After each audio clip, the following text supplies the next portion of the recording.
कुछ जगहें ऐसी होती हैं जहां जाने से पहले लोग सोचते भी नहीं, लेकिन एक बार अंदर चले जाओ तो वापस आना आसान नहीं होता। मेरा नाम रोहित सक्सेना है और ये घटना मेरे साथ 2020 में हुई थी। मैं अपने दोस्त आकाश के साथ एक छोटे से कस्बे में किराए पर रहने गया था, क्योंकि हमें वहां एक प्रोजेक्ट के लिए 2 महीने रहना था। घर सस्ता था, बड़ा था, लेकिन एक अजीब बात थी। घर में एक कमरा हमेशा बंद रहता था। मकान मालिक ने साफ कहा था, उस कमरे को कभी मत खोलना।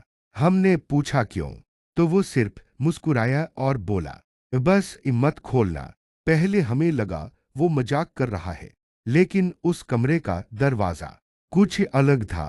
पुराना लकड़ी का, जिस पर अजीब से निशान बने हुए थे, जैसे किसी ने नाखून से खरोंचे मारी हो। रात को उस कमरे के पास से गुजरते वक्त एक ठंडक सी महसूस होती थी, जैसे अंदर कोई हो। पहले कुछ दिन सब ठीक रहा, लेकिन तीसरे दिन रात के करीब 2 बजे मुझे नींद से आवाज आई, डग डग डग, जैसे कोई दरवाजा अंदर से खटखटा रहा हो। मैंने सोचा सपना होगा, लेकिन फिर से आवाज आई, इस बार और साफ, डग डग डग। मैं उठकर बैठ गया। आकाश सो रहा था। मैंने उसे जगाया, तुझे आवाज सुनाई दे रही है। उसने नींद में कहा, नहीं। लेकिन तभी उसने भी सुन लिया। हम दोनों ने एक दूसरे को देखा।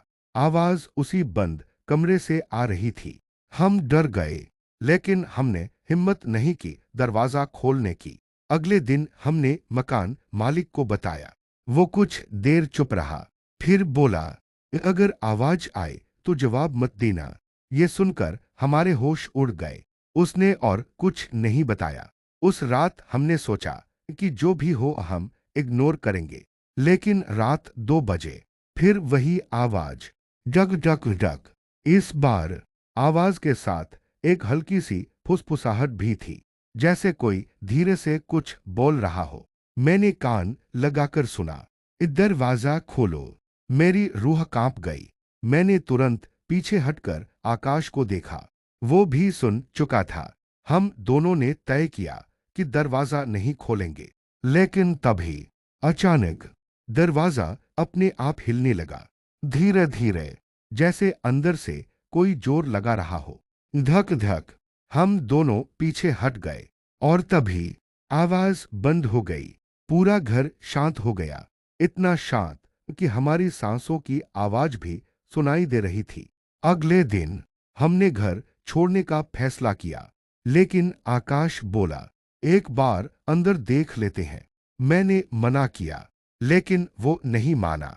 शाम को हम उस दरवाजे के सामने खड़े थे। दिल जोर जोर से धड़क रहा था। आकाश ने धीरे से कुंडी पकड़ी और जैसे ही उसने दरवाजा खोला, अंदर से ठंडी हवा का झोंका आया। कमरा पूरी तरह अंधेरा था। हमने मोबाइल की टॉर्च जलाई। अंदर कुछ नहीं था, बस दीवारों पर अजीब निशान, जमीन पर पुराने खून के दाग और बीच में एक टूटी हुई कुर्सी। आकाश धीरे धीरे अंदर गया और तभी दरवाजा अपने आप बंद हो गया। मैं बाहर रह गया। मैंने दरवाजा खोलने की कोशिश की, लेकिन वो नहीं खुला। अंदर से आकाश चिल्ला रहा था, रोहित मुझे बाहर निकाल। और फिर उसकी आवाज अचानक बंद हो गई। मैं पूरी ताकत से दरवाजा तोड़ने लगा। कुछ सेकंड बाद दरवाजा खुल गया। मैं अंदर भागा, लेकिन आकाश वहां नहीं था। कमरा खाली था, बस जमीन पर एक नया खून का निशान और दीवार पर नाखून से लिखा हुआ, अब अगला तुम हो। मैं डर के मारे वहीं गिर पड़ा और बेहोश हो गया। जब मेरी आंख खुली, मैं अस्पताल में था। मकान मालिक मेरे पास खड़ा था। मैंने पूछा, वह आकाश कहाँ है? वो चुप रहा, फिर बोला, वो कमरा लोगों को ले जाता है।